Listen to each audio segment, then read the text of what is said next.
Hanya dua penanya. Monggo siapa yang mau nanya? Kang Mujib. Ibu? Ibu satu. Ya, monggo. Dua saja. Monggo.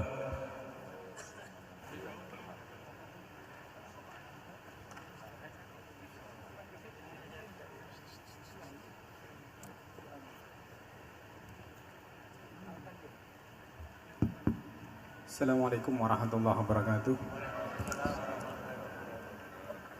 Allahumma arinal haqqa haqqa warzuqna tiba'ah wa arinal batila batila warzuqna tinabah. Gus, di era sekarang ini terlalu banyak kiai. Jadi saking banyaknya kita yang awam ini bingung mana kiai yang benar, yang betul-betul benar menurut Allah. Mana yang seperti nampaknya benar tapi ternyata itu tidak seperti yang diinginkan Allah. Jadi cara pandang panjenengan ini bagi saya sudah luar biasa mencerahkan sekali. Jadi karena itu kami mohon, ini kebetulan ada ketua yayasan, juga ada Pak Rektor, ada baiknya kampus ini mulai mendekatkan tradisi keilmuan santri dan akademik, ngaji yang fundamental begini. Saya usul itu Bu, bagaimana 1 bulan sekali lah Gus Bahak kerso ke Semarang. Itu yang pertama. Yang kedua, saya juga termasuk orang yang gelisah dengan realitas sekarang. Saya juga mau ngajukan permohonan kepada Gus Bahak.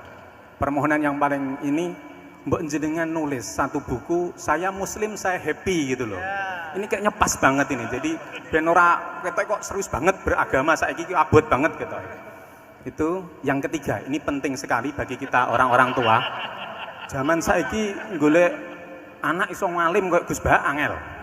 Jadi saya ingin tolong Gus Bahak ceritakan sejujur-jujurnya bagaimana orang tua jenengan didik sejak kecil sampai iso koyo sampean sakniki. Cekap saya kira. Assalamualaikum warahmatullahi wabarakatuh.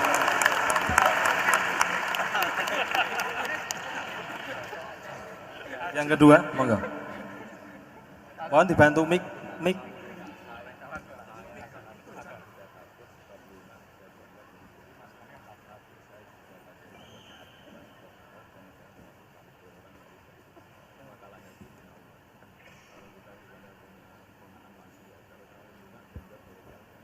Assalamualaikum warahmatullahi wabarakatuh. Gus Bahak, kula badhe tangklet. Jangan kayak ini ya.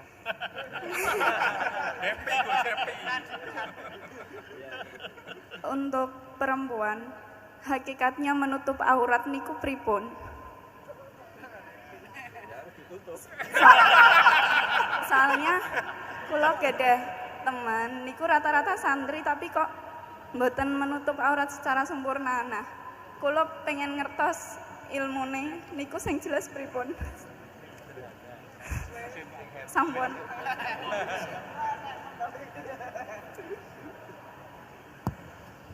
Ini sudah normal ya, pakai ini aja. Ini jawab yang Mbak dulu, yang gampang gitu. Ya yang jelas itu satrul aurat itu ada yang fisik ya, kayak menutup aurat dalam madzhab Syafi'i kita tahu auratul mar'ah fis sholat itu ada pengecualian ilal wajah wal kaffain.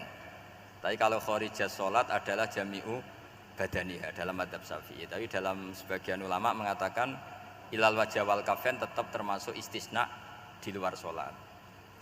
Itu dari segi fisik ya, atau zahir. Tapi sebetulnya juga harus dilakukan satrul aurat secara maknawi, menutup sesuatu yang buruk. Artinya kan gini ya, aurat itu kan sesuatu yang buruk kalau kelihatan gitu. Sehingga misalnya kasus di beberapa negara mungkin fisiknya sudah benar ditutupin tapi mungkin tetap maksiat. Tapi ada yang gugat, yang penting nggak maksiat meskipun buka aurat. Ya keliru, buka aurat sendiri sudah maksiat, itu malah aneh lagi gitu.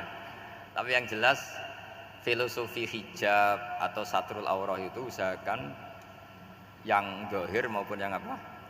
Batin. Karena Indonesia itu memang agak unik. Saya sering ketemu peneliti dari beberapa negara, meneliti Indonesia itu paling pusing. Kadang ada orang yang auratnya biasa datang ke masjid, Itu kan bingungkan malaikat, mau ditulis dosa itu ke masjid, mau ditulis taat itu buka aurat. Nggak tahu hitung-hitungannya gimana nanti. Tapi memang ya sudah seperti itu. Yang jelas standar aurat ya kita tutupin sesuai standar mazhab Syafi'i maupun ngikuti yang tidak apa Syafi'i. Tapi filosofinya juga harus kita ikutin. Jadi dua-duanya harus kita ikutin. Sebagai perintah, bukan sebagai syarat. Itu beda loh, perintah sama syarat itu. Sebagai perintah, bukan sebagai syarat. Kalau sebagai syarat itu begini. Syaratnya orang Islam tuh harus nutupi aurat begini-begini. Nanti kalau yang nggak gitu dianggap tidak Islam, itu menjadi ekstrim. Tapi kalau sifatnya perintah, ya perintah saja. Yang nggak melakukan paling banter dianggap fasikoh atau tidak solihah, tapi tidak sampai menjadi keluar dari Islam. Ya jadi gitu ya. Jadi karena apa ya? Ya sudah seperti itu. Obsesi kita tentu ingin kesolehan, sebagai perintah. Saya ulang lagi. Jangan biasakan kalau ada aturan itu sebagai syarat. Misalnya gini, kowe nak ora alim ra anakku, itu bahaya. Mosok ora alim terus ora anakku, karena rata-rata orang itu udah alim gitu.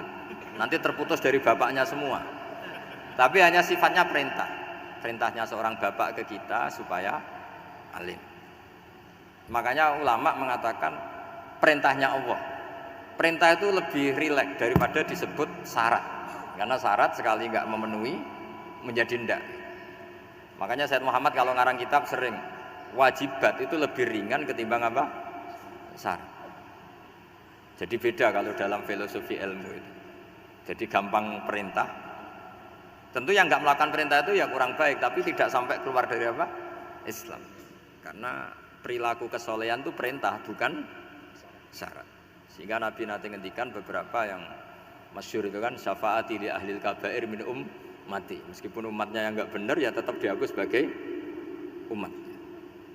Jadi beda perintahnya Nabi sih, semuanya kalau bisa soleh, harus bisa soleh. Tapi tetap ini sifatnya perintah, bukan syarat. Nggak bisa kamu mengatakan syaratnya orang Islam itu dalam beraurat begini, syaratnya soleh nggak pernah maksiat.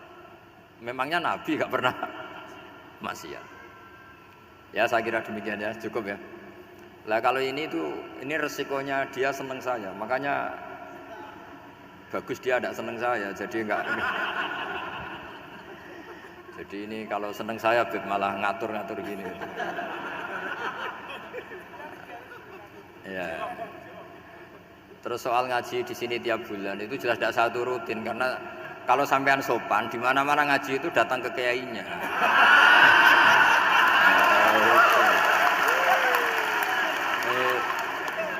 Itu kalau Imam Malik ada pertanyaan kayak Anda dimarin, al ilmu yu'ta la ya'ti. Jadi sumur itu didatangin, bukan sumurnya dipindah. Ini enggak sopan sekali.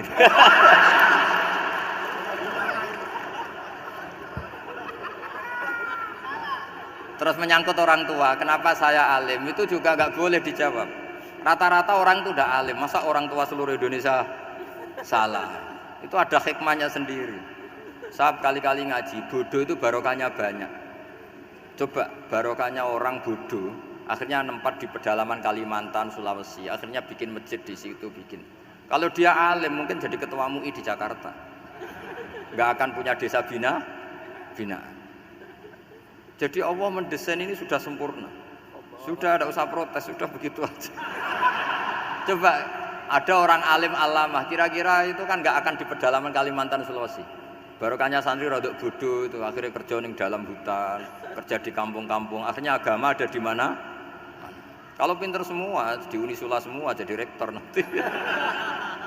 Jadi Allah mendesain ini sudah baik, tidak usah dipaksakan sesuai versi kamu, nggak usah. Jadi ya sudah, memang seperti itu. Jadi dulu zaman sahabat itu, saya cerita sedikit. Nabi itu kalau muji Madinah itu sundel langit, kalau muji Mekah ya sundel langit. Tapi Sayyidina Ali keluar ke Kufah. Sayyidina Ali itu akhirnya pindah ke Kufah, ke Najaf. Karena pikirannya Sayyidina Ali, Mekah Madinah hanya baik secara buk'ah, secara tanah. Tapi di antara kebaikan Nabi adalah nasrul Islam. Akhirnya Sayyidina Ali milih ke Kufah. Andai kan sahabat tidak milih keluar dari Mekah Madinah sebagiannya, pasti Islam tidak menyebar. karena semuanya tersentralisasi di Mekah dan Madinah. Tapi ada saja sahabat yang tetap nyaman di Mekah Madinah karena sholat di sana sebagaimana 1000 sholat. Ya sudah seperti itu, dilihat gampang saja. Akhirnya yang di Mekah Madinah ya tidak ngeritik yang keluar juga gak ngeritik yang di Mekah Madinah. Jadi yang alim tidak ngeritik yang bodoh apalagi jangan ngeritik yang alim. Yang jelas orang bodoh ngatur orang alim itu dosa itu yang. Ya, saya kira demikian. Assalamualaikum warahmatullahi wabarakatuh.